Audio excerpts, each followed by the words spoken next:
Hi, I'm Karen. We're here at Montevilla Sewing Center, and today we're going to talk about the Janome Skyline S5. In this video, we're going to talk about threading and bobbin winding. Okay, so when you go to unthread your machine, no matter what machine it is, make sure you cut your thread up here at the top and pull your thread out here at the needle, this excess thread. Don't just grab your spool of thread and pull it backwards out of the machine, because that's hard on the machine. It can end up getting lint and stuff in your tension discs, and you don't want to do that. So remember, the thread should always go towards the needle. Okay, so for bobbin winding, take one of your bobbins that you've got in your accessory bag, and I'm going to set this here for now because I'm going to show you how. Okay, to put your thread on, you want to have your thread coming from underneath like this. Put it on the spool pin, put your little cap on there, and this is the same for either threading your machine on the top or bobbin winding. You're going to thread this part the same way. Okay, so put that on there. I back the spool cap off just a little bit so this can spin if it wants to. Sometimes these cross-wound bobbin or spools of thread like to spin just a little bit, especially as they get empty.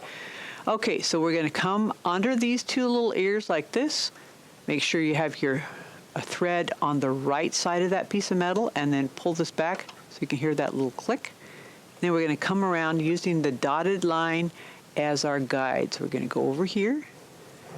Now is where we take our bobbin. This is, I know the book says to wind it around and use little cutter things. I kind of prefer this method. I think it's a little more it secures the end of the thread a little bit more. So we're going to put that down there. Now remember, this is not a thread guide, it's a cutter. So once we're done winding the bobbin, I'll show you how to use that cutter. So we push this over this way, and notice what the screen looks like. At this point, we're ready to start winding our bobbin. So hold the thread tail so it goes upwards, push on the pedal. Now I'm going to go a little bit slow because I want to keep some control on this. Okay, there we go. We want to make several layers before we cut this off, because that way those layers of thread will cover the beginning of this thread tail here and secure it nicely on the bobbin. Here we go. Okay. Now that's winding really nicely. Now you can wind a full bobbin and there's a little metal stopper here which will, the thread will push against that and push this away from there so it will stop winding. That's all the thread I want to have on there for now. So lift this off and cut your thread just like that. You don't even need to pick up your scissors. Now to set your bobbin in your machine, push this little latch to the right, take the cover off, and make sure you always have the thread tail coming off the left-hand side. It kind of looks like the letter P. Make sure it doesn't look like the letter Q. Okay. Okay, where are we? We're right here. Okay, letter P, right there. Thread coming off the left-hand side. Put that down in there. Now, and if you're not sure about that, you can always look at the cover. The cover has an illustration right here showing you that the thread's coming off the left-hand side. Okay, so I put that in there. There's a little notch right here in front. You want to make sure it gets into that notch, and then underneath this metal leaf like that. And it also shows you that right here on the cover. So you want to pull it towards the back. Notice the bobbin is spinning a little bit. We want to stop it from spinning, because as you pull this towards the back, the thread sinks right down into that little pathway right there. That's the tension area for the bobbin. Just like you have tension up here for the top thread, you also have it right here. This is important to pull that back there so it gets all the way under there. Then you can just pull it around here to there's a little cutter right there, and you can cut off that thread. You can start sewing without pulling up your bobbin thread. Now if you wanted to, you wouldn't cut it off there, you just leave it over at one. So I'm going to show you that again. Go back here, like this, pull it just like that. Just leave it like that if you want to pull up your bobbin thread through the needle plate. And I'll show you that in a minute. Okay, so threading the top thread. Get that back out of there. Right. So under the two little ears to the right of that metal piece, give it a little pull. You heard that click. There's little structures underneath there that it needs to get under. In fact, I'll just show you that. I'll just lift this little thing off. Okay, this little cover off. You can lift this off to clean under there if you need to, but you can see these little pieces of metal. The thread needs to get past that, and so that's why I gave it that extra little pull. I'll put that back on there. Oh, come on, cooperate with me, work with me. There we go. All right, so we go under here like this. Now I like to give it a little bit of uphill tension just so that it can get into all the guides. Another thing that's really important when you're threading your machine, make sure your presser foot's up.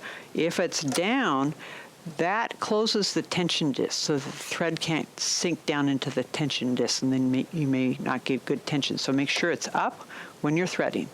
So here I'm hanging on to the top thread. Okay, around there. Here's 3. Come up here. The take-up lever.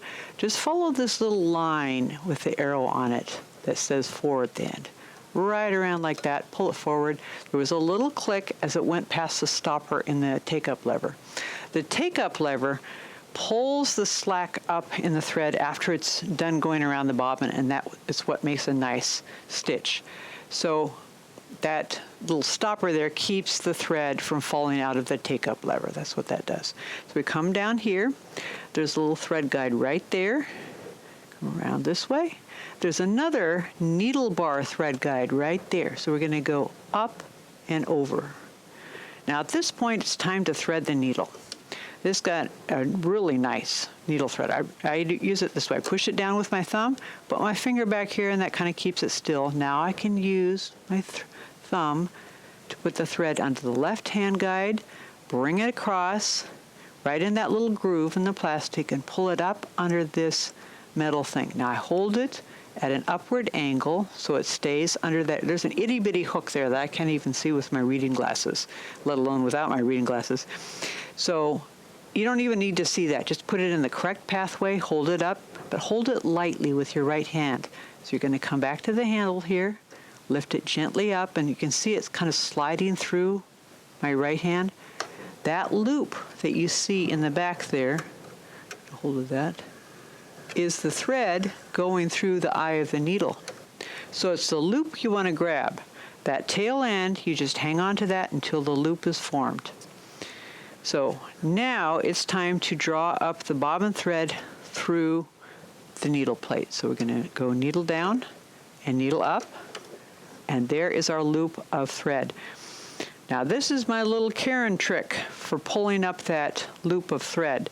I put my thread underneath the presser foot as if I'm getting ready to sew, and I take the tail end of the top thread, swipe it straight back, and that catches that loop without me getting my fingers close to the needle. If you want to do it your way and get your fingers close to that pointy end of the needle, I would suggest you use your lockout key. The lockout key is this little circle with a key on it. Push that, and you won't accidentally sew through your finger by pushing any of these buttons. When you want to unlock that, just push the lockout key again. So that is basic threading on your Skyline S5. I hope you enjoyed this video. If you did, give us a thumbs up. And if you have questions or comments, leave them in the little area below. We have other videos on this machine, so stay tuned. Thanks for watching. Bye.